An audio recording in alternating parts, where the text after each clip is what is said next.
तो नमस्कार दोस्तों, आज डॉक्टर लाल पैथ लैब्स लिमिटेड कंपनी ने अपने Q2 के रिजल्ट्स को पब्लिश कर दिया है।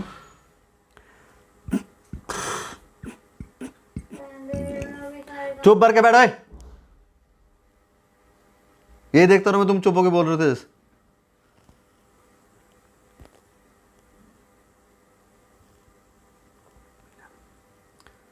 तो नमस्कार दोस्तों, आज डॉक्टर लाल पैथ लैब्स लिमिटेड ने अपने Q2 के रिजल्ट्स को पब्लिश कर दिया है। और यहाँ पे देखें कंपनी के नंबर्स, तो क्वार्टर बेस पे कंपनी ने काफ़ी अच्छी ग्रोथ दिखाई है। कंपनी का रेवेन्यू भी अच्छे से इंक्रीज़ हुआ है और साथ साथ कंपनी ने अपने ऑपरेटिंग प्रॉफिट मार्जिन को इंक्रीज़ करके अपना नेट प्रॉफिट भी काफ़ी अच्छे से इंक्रीज़ किया है। और अब हम चेक करें कंपनी के नंबर्स, तो इस क्वार्टर में कंपनी के रेवेन्यूज़ आए हैं 534 करोड़ रुपये, जबकि पिछले क्वार्टर में 503 करोड़ थे। और पिछले साल के सितंबर 2021 के क्वार्टर में कंपनी के रेवेन्यू 498 करोड़ थे। और यहाँ पे देखें तो क्वार्टर बेस पे कंपनी के रेवेन्यू 6% से बढ़े हैं और ईयर ऑन ईयर बेस पे 7% से इंक्रीज़ हुए हैं। तो दोनों ही पैरामीटर पे देखें तो क्वार्टर बेस पे भी और ईयर ऑन ईयर बेसिस पे भी, दोनों ही बेसिस पे कंपनी के रेवेन्यू में काफ़ी अच्छी ग्रोथ आई है। उसके बाद बात करें कंपनी के ऑपरेटिंग प्रॉफिट की, तो इस क्वार्टर में कंपनी का ऑपरेटिंग प्रॉफिट आया है 144 करोड़ रुपये, जबकि पिछले क्वार्टर में 118 करोड़ था।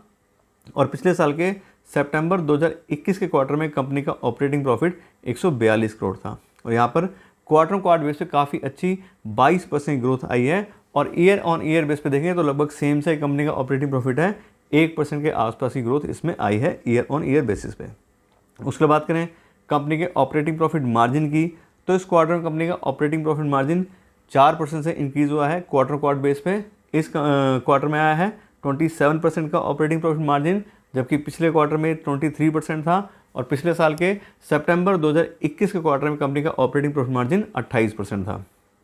उसके बाद बात करें कंपनी के नेट प्रॉफिट की, तो इस क्वार्टर में कंपनी का नेट प्रॉफिट आया 72 करोड़ रुपीज़, जबकि पिछले क्वार्टर में 58 करोड़ था। और पिछले साल के सितंबर 2021 के क्वार्टर में कंपनी का नेट प्रॉफिट 96 करोड़ था। यहाँ पे देखें तो क्वार्टर बेस पे काफ़ी अच्छी 24% की ग्रोथ मिली है कंपनी को उसके नेट प्रॉफिट में। लेकिन ईयर ऑन ईयर बेस पे कंपेयर करें तो अभी भी पिछले साल के क्वार्टर के मुकाबले 25% कम है। ऐसे देखें कंपनी का अर्निंग पर शेयर, तो इस क्वार्टर में कंपनी की अर्निंग पर शेयर आ रही है 8 रुपये 60 पैसे की, जबकि पिछले क्वार्टर में 6 रुपये 92 पैसे थी। और पिछले साल के सितंबर 2021 के क्वार्टर में कंपनी की अर्निंग पर शेयर 11 रुपये 40 पैसे थी। और यहाँ पे भी सेम नेट प्रॉफिट तरह 24% ग्रोथ मिली है कंपनी को ईयर ऑन ईयर बेस पे।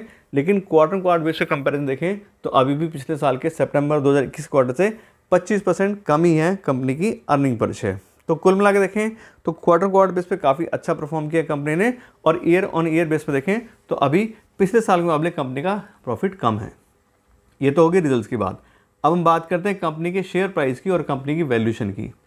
और ये बात करेंगे थोड़ी सी कि इन रिजल्ट्स को देख के हमें अपने इन्वेस्टमेंट डिसीजन के बारे में क्या करना चाहिए। तो आपको बता दें आज की डेट का कंपनी का शेयर प्राइस आ रहा है 2625 रुपये पर शेयर का।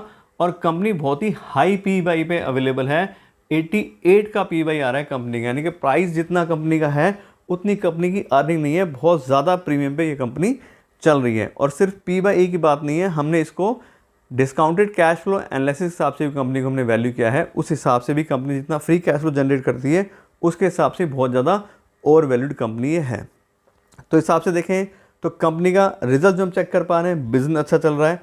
तो as an long term investor हम इन्वेस्टमेंट अगर कर चुके हैं तो हमें कंपनी के बिजनेस पे ध्यान देना चाहिए। तो क्योंकि कंपनी का बिजनेस ठीक चल रहा है तो कोई दिक्कत नहीं है, बिल्कुल हम उसमें इन्वेस्टेड रहेंगे। और साथ साथ कंपनी का प्राइस भी ऊपर चल रहा है तो कोई दिक्कत ही नहीं है। हाँ, अगर हमें कोई टारगेट पूरा हो गया है या हमें कुछ पैसे की रिक्वायरमेंट है तो हम अपने शेयर बेच के पैसा निकाल सकते हैं। अदरवाइज़ कंपनी का बिजनेस अच्छा चल रहा है, कोई दिक्कत ही नहीं है। बात रही अब नया इन्वेस्टमेंट करने की, तो नया इन्वेस्टमेंट का आप देख रही हो बहुत ज़्यादा ओवर वैल्यूड कंपनी है। तो अगर इस टाइम पे पैसा इसमें डालेंगे तो हमारे को आगे आने टाइम में बहुत ज़्यादा लॉस होने के चांसेस इंक्रीज हो सकते हैं। क्योंकि अगर रिवर्जन टू मीन हुआ यानी कि प्राइस नीचे आया और नॉर्मल अर्निंग के हिसाब से वैल्यूएशन आ गई कंपनी की तो काफ़ी नुकसान हो सकता है। तो इसलिए नए पैसे के लिए अब हमें वेट करना चाहिए कि कंपनी का पी/ई कम हो थोड़ा, तब हम उसमें एंट्री ले सकते हैं। तो कंपनी के अभी के रिजल्ट्स के लिए इतना रखते हैं। Thank you so much.